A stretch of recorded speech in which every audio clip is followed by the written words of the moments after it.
Brian Tuohy, investigative sports journalist. He has a book, Larceny Games, Sports Gambling, Game Fixing in the FBI. And Brian joins us. Brian, let me start in New Jersey. What is New Jersey doing, and why do these leagues want to prevent sports gambling?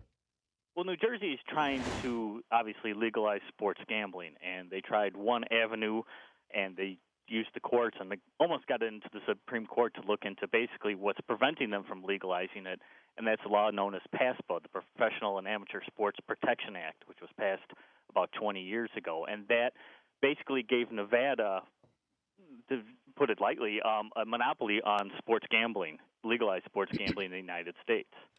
And so the leagues, they want to keep sports gambling illegal, and I think really for two reasons. One is because they can't profit from it themselves. I mean, if the leagues could book their own bets, I guarantee you they would be leading the charge to legalize sports gambling as long as they could preserve their, integrity on the subject. But at the same time, I think what they're afraid of is the oversight that sports gambling, legalized sports gambling, would bring. Because now you would have an extra entity watching over the professional sports leagues and what they do and the money that's being bet on these games, the activity that goes on the games. And I believe that if they had that sort of oversight, you would actually see fixed games come to light.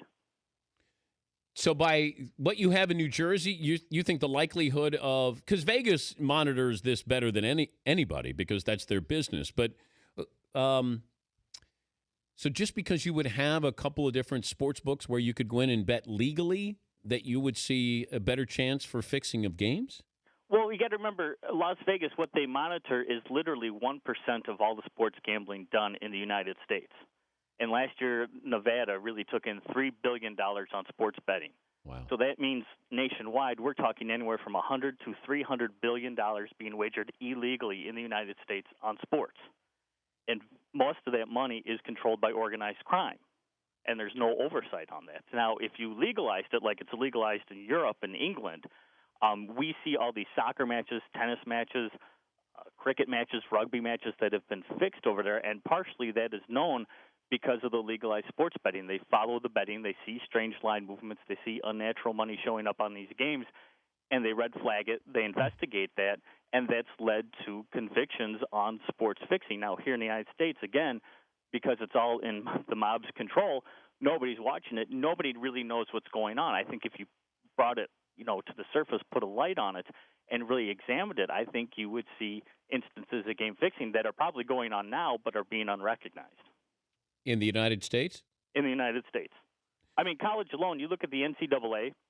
The NCAA has done surveys over every 4 years for the past about 12 years, and they've asked an anonymous survey of their student athletes about gambling and even game fixing, and it was a little less than, I think, 1% of NCAA football players and college basketball players stated that they participated in fixing games or shaving points, and about 2% said that they knew of a teammate who did exactly that.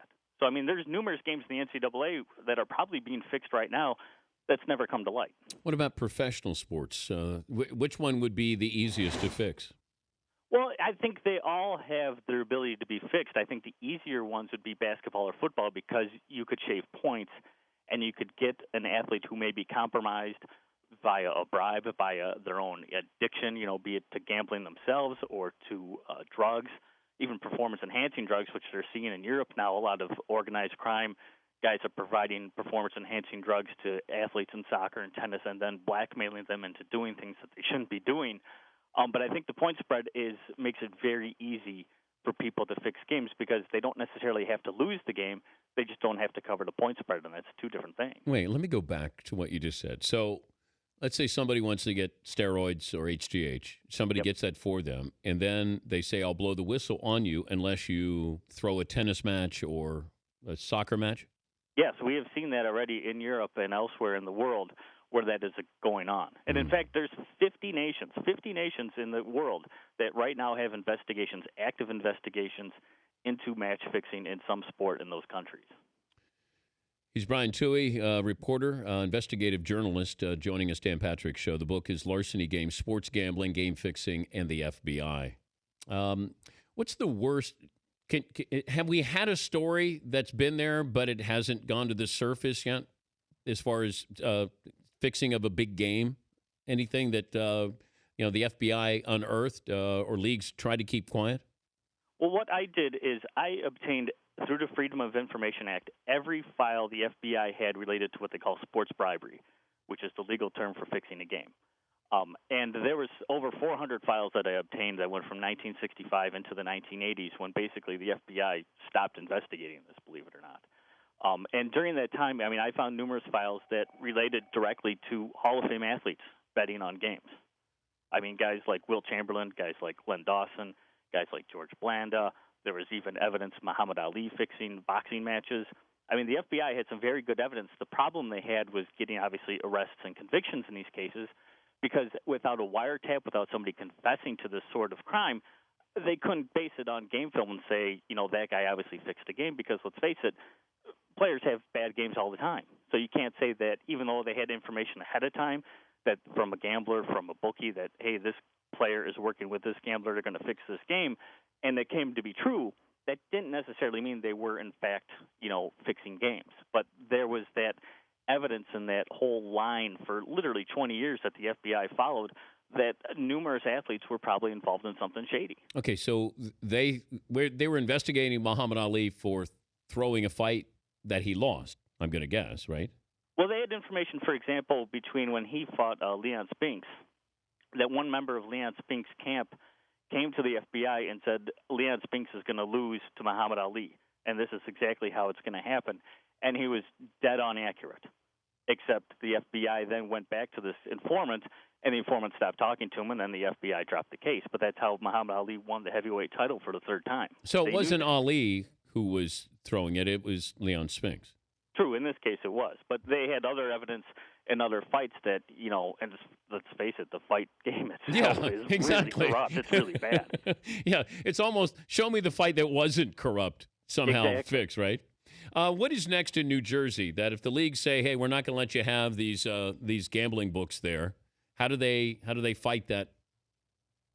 Well, New Jersey, basically, they're not going to – what they want to do is have, like Nevada, state-sponsored gambling, okay, where they have oversight over it all. Well, what New Jersey is planning on doing is basically removing themselves from the equation and saying, if you want to open up a business and you want to have people come in and bet on sports, go ahead. We're not going to regulate it. We're not going to oversee it. We're just going to basically allow people in our state to do this. So they're kind of circumventing this PASPA law and allowing the, big guys like William Hill and Cantor Gaming to come in and open up sports books without any sort of oversight, which I don't think is the best way to do it. But they're so seemingly desperate to get this done, that's kind of their last gasp in order to do it. At the same time, I mean, we would all benefit, I think, if sports gambling was legalized in this country, because it would protect the bettors, it would actually defund organized crime, and then we could all reap the profit from the tax revenue generated from this maybe $100 billion to $300 billion a year industry. And at the same time, then we'd add a level of oversight to both the gaming industry as well as the sports. Well, it's like marijuana. Exactly. If you can make a profit off of it, so it's not sold on the black market or, underground, and somehow you can make a couple of $1 billion off of it. I think the government finally realizes that. Well, yeah, the prohibition is not stopping it. I mean, obviously, if you make it legalized, will there be more people addicted to gambling? Who can say? But right now there are people addicted to gambling. So, I mean, having a prohibition on it is not preventing it. It's just instead, like I said, it's funding organized crime.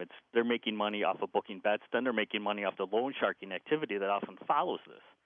So instead of, gamblers being able to call their bookie up and work off a credit, which gets them in deep trouble really fast, here, like Las Vegas, you would have to go in and present your money ahead of time, and I think it would actually, like I say, it would protect gamblers in many ways. Brian, great to talk to you. Thank you. Thanks for having me on, Dan. Appreciate it. All right, Brian Tuohy. His book is Larceny Games, Sports Gambling, Game Fixing in the FBI.